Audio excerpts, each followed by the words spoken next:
Good morning, boys and girls. I'm going to read The Berenstain Bears Christmas Tree. And it's by Jan and Stan Berenstain. In Bear Country, Christmas excitement was mounting. The waiting was down to 10 hours and counting. The holly was hung, the presents were bought, a magnificent Christmas salmon was caught. And now it was time for the most fun of all, getting the tree. A tree full and fat, straight, green and tall, with oodles of needles and crannies and nooks, for the bears to hang their tree things by hooks. The tree things, cried Pop with the jolliest shout, our wonderful tree things, let's get them out.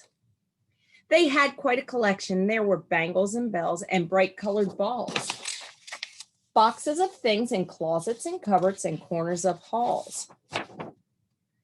There were some that were heirlooms saved year after year. Santa Bear sled with tiny reindeer, string of bright beads to hang in festoons, a musical bear that sang Christmas tunes. But the bear's finest tree things, the finest by far, was the thing for the top, their Christmas tree star. It had 18 points and was so glittery bright, and the star of the heavens seemed to dim in its light. An array, what a beautiful display, Papa bragged, quite carried away. What a grand and glorious sight it will be when we hang all this stuff on our Christmas tree. Why, Bear will come from near and far to see how Christmassy we are. So all the bears needed now, don't you see? All they needed now was the tree. A tree straight and tall, fine, full and fat.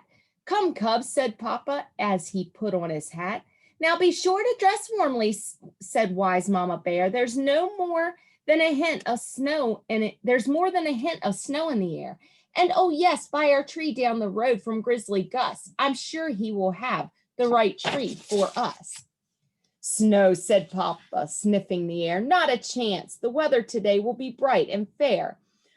I always can tell if it's going to snow by a sharp shooting pain in my big left toe.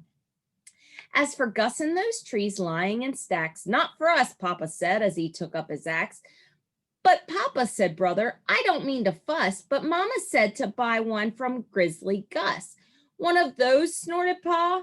Fresh cut indeed. They look more like some overgrown evergreen weed. Now, brother and sister usually did what Mama said, but not Papa. He did whatever came to his head. And a fine fat tree is what came into his head that particular Christmas. No matter what, no matter where, if it means going down to the Panama Isthmus, if it means climbing up to the top of Pike's Peak, I will find it, he said, if it takes a week. But Christmas, says Sis, is just hours away. We must find our Christmas tree today. But Pop didn't hear, and by now he was really quite carried away. He was forgetting something that day, that Christmas was more than show and display, more than just tinsel and pink plastic stars and stuffing yourself with sugar nut bars. There was something more important that he was forgetting. Christmas is forgiving. It isn't forgetting. This was a time to be thinking of others, mamas, papas, sisters, and brothers. A time to think of each neighbor and friend, but all that's was forgotten as they rounded the bend. As they rounded the bend, what did they see?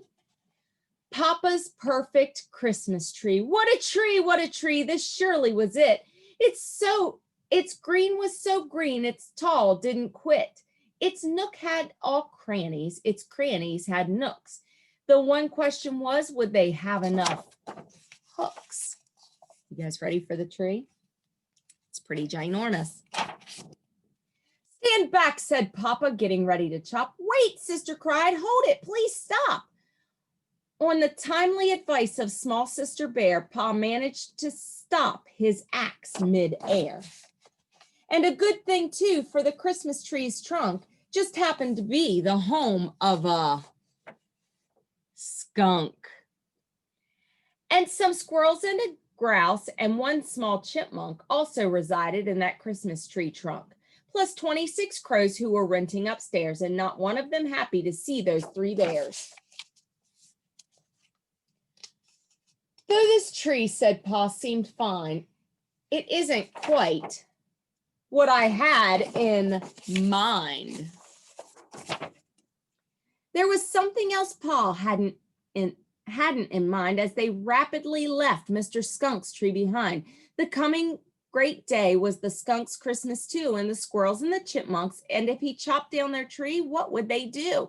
And the crows and the grouse, what would they do if he chopped down their house? Where would they have their holly and bells, their Christmas goodies, their Christmas smells? How would they enjoy their Christmas feast? But such a question as those who did not bother Papa, not in the least. His head was so filled with his bangles and bells, his bright colored balls, his tree things stacked up in the closets and halls, that there just wasn't room for anything more. Onward, he cried, and the bears pressed on with their Christmas tree chore. We will find the right tree, we must and we will, and we will ford any stream, climb any hill, go over Niagara Falls on a log, penetrate impenetrable fog, brave the terrors of a sinister bog. We will find the Christmas tree we seek. We will find it, he said, if it takes us a week. But please, said Sister, we must find a tree soon. She's right, Dad, said Brother. It's late afternoon. A tree, cried Papa, fine, full and fat, straight, green, and tall.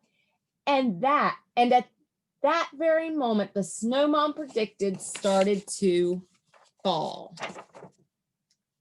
Remember, Dad said, a Christmas tree is something we cannot do without, because we like that one straight ahead is what Christmas is about. Then, without so much as a passing thought about whether he should or whether he ought, he raised his axe and got ready to chop. Stand back, he said, reckoning where the tree would drop. It was quite a fine tree, sedate and tall, graceful and regal.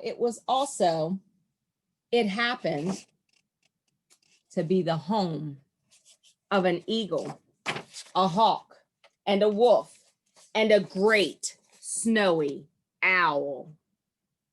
The eagle took off while the hawk and the wolf and the great snowy owl set up a terrible howl. The noise seemed to come from every direction. Then Mr. Eagle expressed his objection.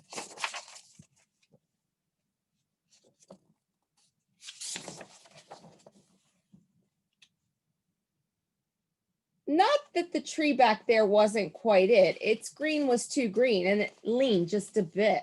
It wasn't quite what I had in mind. Come, we will have to find a tree to find. Completely ignoring Papa's big toe, the snow had become a really big snow. A snow of snows, a blizzard of blizzards. Why, there was snow on the ground up to their gizzards. Up the mountain, follow me. I'll find one soon. You'll see, you'll see. I certainly hope so, said Sister, quite worried. That's right, added Brother. It's in a snow like this, a bear could get buried. But Papa pressed on with just one thing in mind, that perfect tree he was going to find. Full and fat, he cried, tall and green, the finest tree you've ever seen. Now that is the kind of tree I mean. Hurry, said Sister, chop it down. Yes, said Brother, we still have time to get back to town. But Papa was silent as he looked at the tree, strangely silent. What did he see? What Papa saw through the driving snow was a tiny window within a glow. Pop hardly breathed. He spoke not a word. When he saw through the window was a tiny snowbird, busy trimming his Christmas tree with the help of the members of his family. Their tree was a twig decorated with seeds that the tiny snowbirds had collected from weeds. And for the first time that day,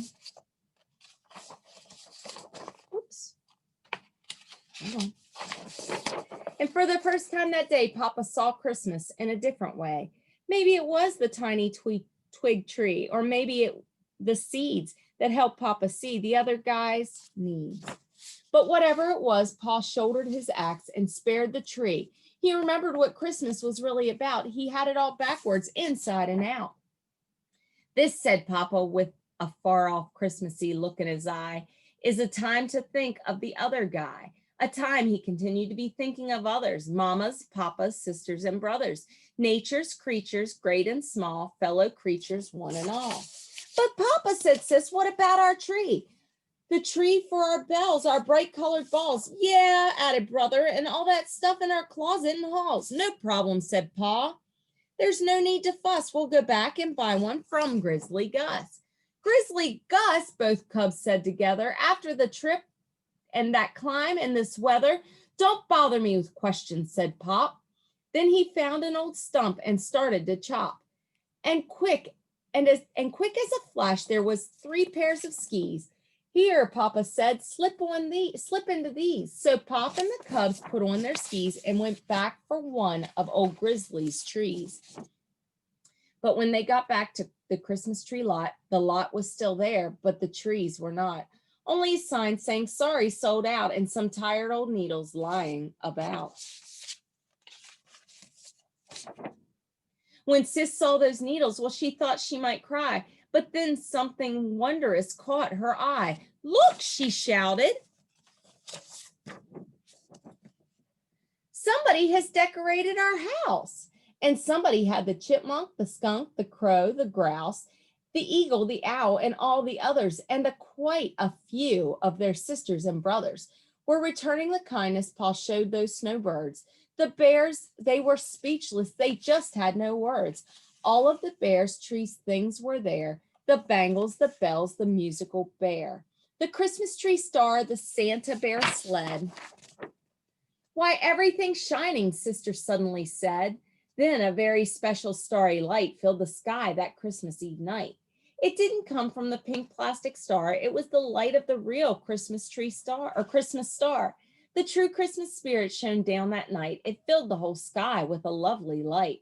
It charged the cold, clear bear country air and filled the hearts of every bear and their fellow creatures, one and all, nature's creatures great and small. The next day at dinner, Brother Bear wondered, Pop, on the thinking of others bit, how about the salmon? How about it? Your remark, said Papa, showed wit and perception, but in this case of salmon, we'll make an exception. So they still ate their Christmas salmon. Here's a picture of the town. And that is the end of that story. I hope you enjoyed it. There were lots of rhyming words. You guys have a Merry Christmas, and I will see you again tomorrow.